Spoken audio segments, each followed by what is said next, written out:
I'm going to wait for the manga to officially end before I do this series of videos, but here's a preview of what I'll be talking about.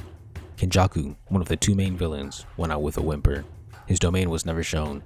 The merger was a Chekhov's gun that went unfired. So was the Heian era. Megumi never completed his domain and never got to use Maharaga.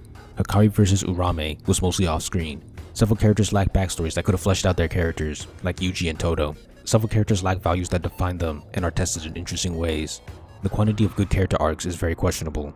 The villains were extremely undercooked. Most of them had a low amount of character development and complexity. There was a decline in the amount of themes executed, which eventually developed into story arcs with no meaning. There were multiple opportunities for themes to be told based on what was set up with the characters and setting, but these opportunities were passed up. The plot spent more time on side quests than the main objective of the story. Certain characters get the short end of the stick, which leads to them being sidelined and not reaching their full potential. The story didn't distribute fights fairly to its cast, increasing the sidelining.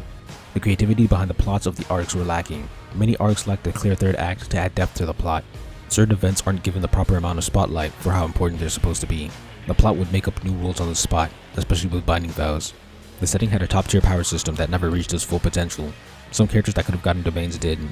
Some characters who had domains never showed them. Technique reversal was barely explored. I know a lot of people are probably going to be upset about the ending, but I'm actually content with it. It's fine. My problems with the story are mostly in the beginning and middle of the story, not the end. The end actually did a lot of good. Todo, Inumaki, and Nobara all returned for the final arc and showed out. My problem is how absent they were in the middle of the story. Yuji finally ascended to an elite combatant and gained techniques. My problem is how long he lacked those in the beginning and middle. I'm aware of the amount of abandoned plot threads, like Kenjaku going out sad, or the merger being dropped, or the lack of the Heian era flashback, but I never really cared about some of those to begin with. Kenjaku was a lame villain with a lame plan, and since Sukuna was a flat, unsympathetic villain, a backstory wouldn't have done him much good. See my video on the best moments in JJK, because I will be referencing that as a role model for what JJK operating in peak condition was like.